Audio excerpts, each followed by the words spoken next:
প্রিয় দিনী বোন, একটু হিসাব করবেন যে 25 বছর আপনি কতদিন পর্দা করেছেন, কত 25,000 মানুষ আপনার চেহারা দেখেছে কিনা, এই 25 বছরে কত হাজার মানুষ আপনার চেহারা দেখেছে। আর ছেলেরা আপনাকে দেখলে কখনো চেহারা সুরত দেখে না।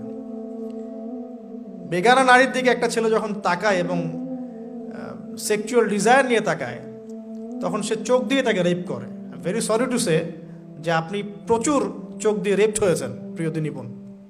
অনেকেই আপনাকে চোখ দিয়ে রেপ করেছে, আপনি বুঝতেই পারেন নাই। এই 25 ইয়ার্স আমরা অনেক কিছুই করেছি, অনেক কিছু করি নাই।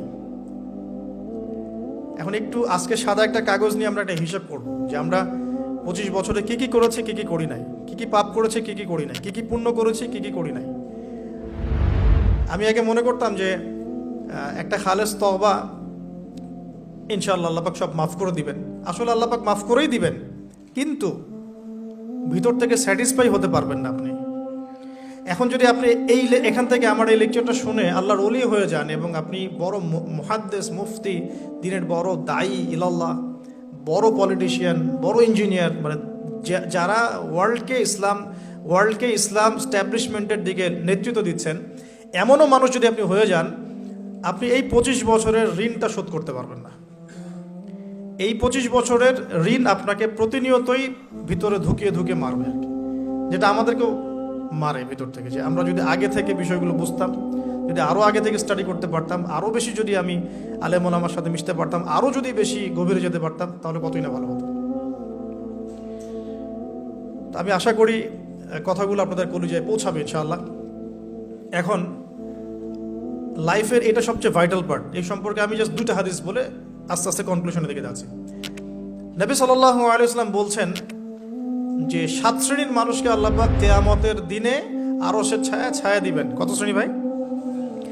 তার মধ্যে সেকেন্ড শ্রেণীটা হচ্ছে সেই যুবক নাশাআ ফি ইবাদাতিল্লাহি তাআলা, যে আল্লাহ পাকের ইবাদতে তার যৌবনকালটা কাটিয়ে দিয়েছে।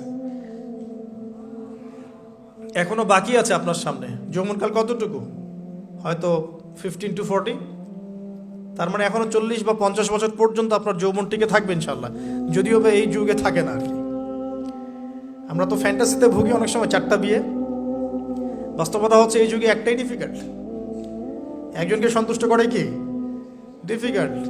এখন সেই যুগ না তো। আমরা তো হর্স রাইড করি না, আমরা তো এক্সারসাইজ করি না, আমরা তো এখন অনেকে খেলিও না।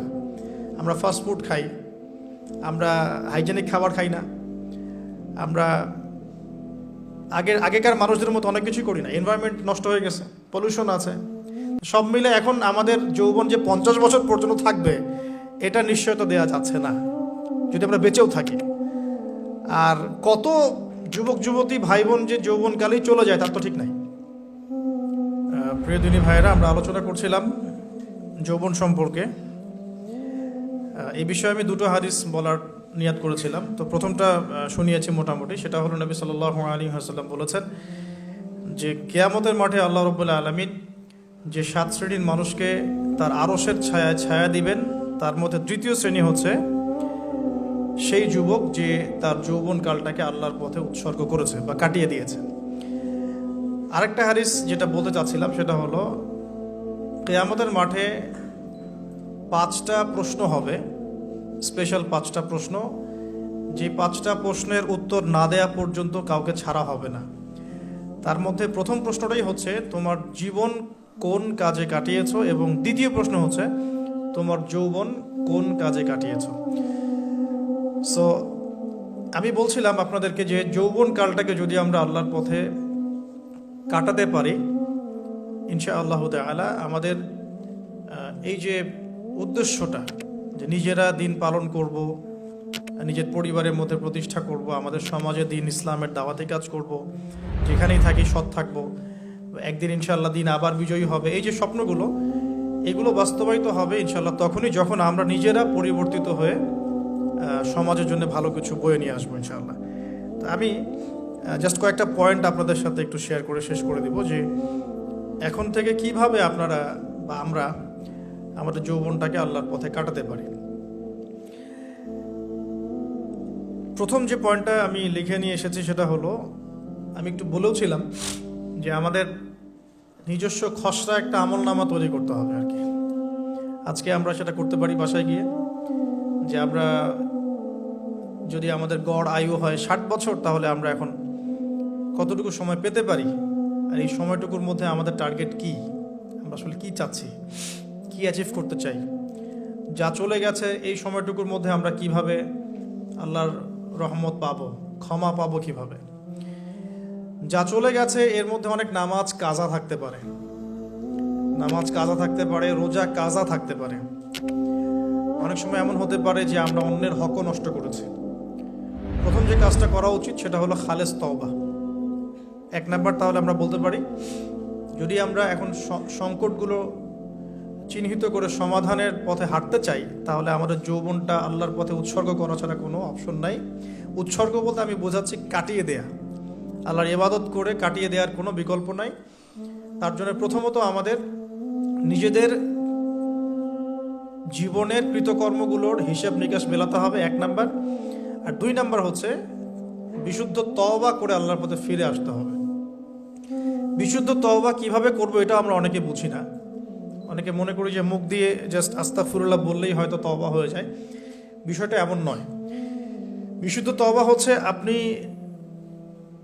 আল্লাহর দিকে পরিপূর্ণ অভিমুখী হবেন, রুজু করবেন, এর নাম হলো বিশুদ্ধ তওবা।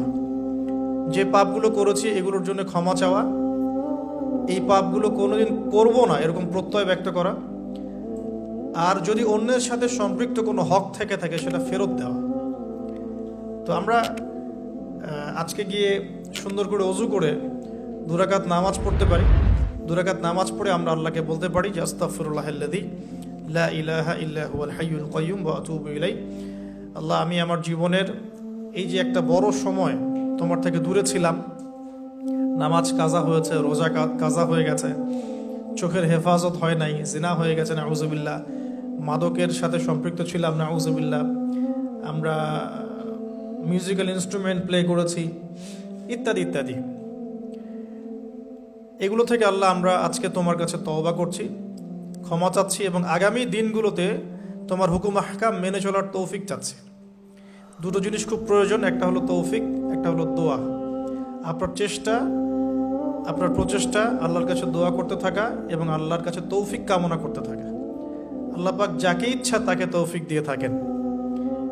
আল্লাহ রাব্বুল আলামিন যাকে ইচ্ছা তাকে তৌফিক দিয়ে থাকেন। যে আল্লাহর কাছে যত বেশি চাইবে আল্লাহ পাক তত বেশি দিবেন ইনশাআল্লাহ। তো এই জন্য চেয়ে নিতে হবে, প্রথমত চেয়ে নেবেন যে আল্লাহ আপনি আমাকে তৌফিক দিন, যাতে করে আমি আমার পুরো জীবনটাকে আপনার ইবাদতে কাটাতে পারি, আরশের ছায়া পেতে পারি। আল্লাহ কবুল করুন, আমিন।